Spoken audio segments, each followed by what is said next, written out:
നേതാവ് ശ്രീ അനിൽകുമാർ ടെലിഫോൺ ലൈനിലുണ്ട്. ശ്രീ അനിൽകുമാർ, കേരളത്തിലേക്ക് ജ്യോതി മൽഹോത്രയെ ബോധപൂർവം ക്ഷണിച്ചതാണ് എന്നുള്ളതാണ് BJP നേതാക്കളുടെ ആരോപണം. ഇവിടെ വന്ദേ ഭാരതിന്റെ ഉദ്ഘാടന ദിവസം കാസർഗോഡ് മുതൽ തിരുവനന്തപുരം വരെ ജ്യോതി മൽഹോത്ര യാത്ര ചെയ്യുന്നു. ആ യാത്രക്കിടയിൽ അന്ന് കേന്ദ്രമന്ത്രിയായിരുന്ന V മുരളീധരനുമായി സംവദിക്കുന്നു, അദ്ദേഹത്തിന്റെ പ്രതികരണം തേടുന്നു. ആ പ്രതികരണത്തിന്റെ ദൃശ്യങ്ങളടക്കം ഇപ്പോൾ പുറത്തു വരുമ്പോൾ BJP ബോധപൂർവമായി തന്നെ ജ്യോതി മൽഹോത്രയെ കൊണ്ടുവന്നതാണോ എന്ന മറുചോദ്യം CPIM ചോദിക്കുന്നുണ്ടോ? അല്ല, ജ്യോതി മൽഹോത്ര കേരളത്തിൽ വന്നു, കേരളത്തെക്കുറിച്ച് നല്ലത് പറഞ്ഞു. അത് ബ്ലോഗർ എന്ന നിലയ്ക്ക് അവരുടെ ഈ പ്രചരണം കേരളത്തിന് ഗുണകരമായി എന്നുള്ളത് തന്നെയാണ് ടൂറിസം വകുപ്പും കേരള സർക്കാരും കാണുന്നത്. ജ്യോതി മൽഹോത്ര എന്ന വ്യക്തിയുടെ എന്തെങ്കിലും വൈശിഷ്ട്യം കണ്ടുകൊണ്ടല്ല. ഒരു ബ്ലോഗർക്ക് എത്രത്തോളം ജനസ്വാധീനമുണ്ട്, അതുകൊണ്ട് അത്തരം ജനസ്വാധീനമുള്ള ബ്ലോഗർമാരിലൂടെ കേരളത്തിന്റെ നന്മകളെ ലോകത്ത് അറിയിക്കുക, ടൂറിസത്തിന്റെ ഭൂപടത്തിലേക്ക് കേരളം ഉയർന്നത് അറിയിക്കുന്ന വഴി ലോകത്ത് വിനോദസഞ്ചാരികൾ കേരളത്തിലേക്ക് എത്തുക. നവമാധ്യമങ്ങളിൽ സെർച്ച് ചെയ്യുന്നവർക്ക് കേരളത്തിന്റെ ഓരോ ഇടങ്ങളും പരിചയപ്പെടുത്തുന്ന ബ്ലോഗർമാർ ധാരാളമായി ഇവിടെ വരാറുണ്ട്. അവർക്ക് പ്രോത്സാഹനജനകമായ നിലപാടാണ് സർക്കാർ സ്വീകരിക്കുന്നത്. ഇത്തരമൊരു കാര്യം ഉണ്ടായപ്പോൾ തന്നെ ഈ ചാരപ്രവർത്തനം നടത്താൻ തന്നെയാണ് കേരളത്തിൽ ഇത്തരമൊരാളെയുമായി വന്നത് എന്ന ദുരാരോപണമാണ് BJP ഉയർത്തിയത്. ആ ആരോപണം ഉന്നയിച്ചവർക്ക് തന്നെ ഇപ്പോൾ യഥാർത്ഥത്തിൽ ആരോടൊപ്പമാണ് അവർ ഇത്തരം കാര്യങ്ങൾ കൈകാര്യം ചെയ്തു പോയിട്ടുള്ളത്. ആ കേന്ദ്രമന്ത്രിക്ക് ഈ വ്യക്തിയെ മനസ്സിലാക്കാനായില്ലേ? ആ കേന്ദ്രമന്ത്രിക്ക് ഇക്കാര്യങ്ങൾ മനസ്സിലാക്കി കൊടുക്കുന്നതിൽ NIA എന്തുകൊണ്ട് പരാജയപ്പെട്ടു? കേന്ദ്ര സർക്കാർ എന്തുകൊണ്ട് പരാജയപ്പെട്ടു? അതല്ല, അപ്രകാരം അറിയിപ്പ് കിട്ടിയിട്ടും കേന്ദ്രമന്ത്രി അവരോടൊപ്പം കഴിയാൻ തയ്യാറായതാണോ? തുടങ്ങിയ നിരവധി ചോദ്യങ്ങൾക്ക് BJP ഉത്തരം പറയേണ്ട തരത്തിലേക്കാണ് ഈ സംഭവം ഇപ്പോൾ പുറത്തു വന്നിട്ടുള്ളത്. ഇതിൽ CPM സംസ്ഥാന സർക്കാരോ ഏതെങ്കിലും പ്രത്യേകിച്ചൊരു നിലപാട് എടുക്കേണ്ടതില്ല. BJP എടുത്തിട്ടുള്ള നിലപാട് അവർക്ക് തന്നെ എന്താണ് തിരിച്ചടിയായതിന്റെ പശ്ചാത്തലത്തിൽ അവരാണ് ഇനി എല്ലാ കാര്യങ്ങളും വിശദീകരിക്കേണ്ടത്. ഒരുപക്ഷെ ശ്രീ അനിൽകുമാർ, ഇതിപ്പോൾ ജ്യോതിയെ ക്ഷണിച്ചിട്ട് വന്നതാണോ, സർക്കാരിന്റെ ക്ഷണപ്രകാരം എത്തിയതാണോ, അല്ലെങ്കിൽ ഈ പ്രൊമോഷൻ പരിപാടികളുടെ ഭാഗമായി എത്തിയതാണോ? ഇതിലൊന്നും വ്യക്തതയില്ല. എങ്കിൽ പോലും 2023 ആണ് ഈ വന്ദേ ഭാരത് സർവീസ് കേരളത്തിൽ ആരംഭിച്ചത്.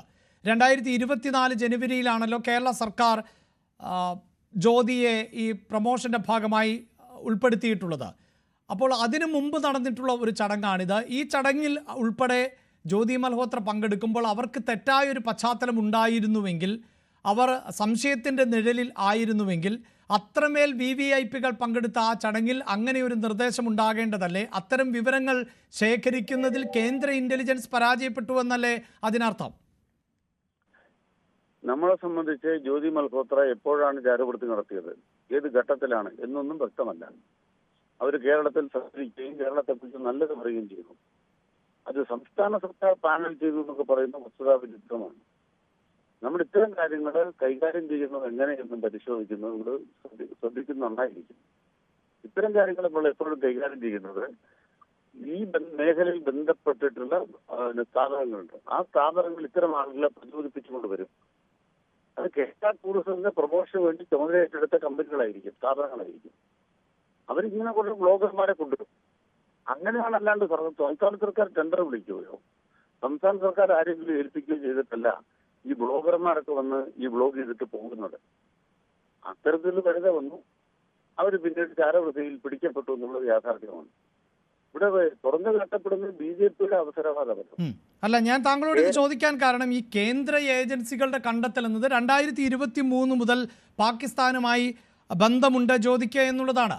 അതേ 2023 തന്നെയാണ് ഈ ട്രെയിൻ സർവീസ് ആരംഭിക്കുന്നത്. അപ്പോൾ ആ സമയത്ത് അത് കണ്ടെത്താൻ കേന്ദ്ര സർക്കാർ സംവിധാനങ്ങൾക്ക് കഴിയാതെ പോകുന്നു എന്നുള്ളതല്ലേ മനസ്സിലാക്കേണ്ടത്? അല്ല, ഈ 2023 ചാരവൃത്തി ഇവർ നടത്തി എന്നുള്ളതിന്റെ വസ്തുതകളൊന്നും നമ്മുടെ മുമ്പിലില്ല. അവര് ചാരവൃത്തിയിൽ ഉൾപ്പെട്ടു എന്നതിനെ സംബന്ധിച്ച് വ്യക്തതയുണ്ട്.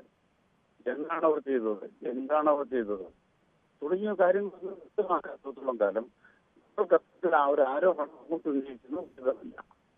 എന്നാൽ ഇതിന് അർത്ഥം എന്താണ്? ഇത്തരം നല്ല ബ്ലോഗ് തയ്യാറായാൽ ആ ബ്ലോഗ് ഏതെങ്കിലും ഘട്ടത്തിൽ തെറ്റായ കാര്യത്തിൽ ഉൾപ്പെട്ടാൽ അതിലൂടെ സംസ്ഥാന സർക്കാരിനെ ആക്രമിക്കുക, അപമാനിക്കുക, ഇതായിരുന്നു BJPയുടെ തന്ത്രം. തുറന്നു കാട്ടപ്പെട്ടതോടുകൂടി ഇനി BJPയുടെ കാര്യങ്ങൾ സ്വീകരിക്കേണ്ടത് കേന്ദ്രത്തിന് ജീവിച്ചിരിക്കുന്നതിൽ അദ്ദേഹത്തിന് പ്രതികരിക്കാൻ നല്ലൊരു അവസരമാണ്. പ്രത്യേകിച്ച്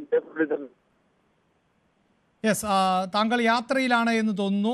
ടെലിഫോൺ ബന്ധത്തിൽ ചില സാങ്കേതികമായ പ്രശ്നങ്ങളുണ്ട്, പറയുന്നത് വ്യക്തമല്ല. എന്തായാലും വളരെ നന്ദി ശ്രീ അനിൽകുമാർ. തീർച്ചയായും ഈ വീഡിയോയ്ക്ക് ആ പശ്ചാത്തലം എന്ത് എന്നത് എല്ലാവർക്കും അറിയാം. വന്ദേ ഭാരതിൻ്റെ ഉദ്ഘാടന ദിവസം ആണ് കാസർഗോഡ് മുതൽ തിരുവനന്തപുരം വരെ ജ്യോതി മൽഹോത്ര യാത്ര ചെയ്തത്. ഈ യാത്ര വ്യക്തിപരമായ യാത്രയായിരുന്നോ അതെയോ ഏതെങ്കിലും പ്രൊമോഷന്റെ ഭാഗമായി നടത്തിയ യാത്രയാണോ? ഇത് കേന്ദ്രത്തിൻ്റെ അറിവോടുകൂടി നടത്തിയിട്ടുള്ള യാത്രയാണോ? ഇതിലെല്ലാം BJPയുടെ ഭാഗത്ത് നിന്നാണ് ഇനി പ്രതികരണങ്ങൾ ഉണ്ടാകേണ്ടത്.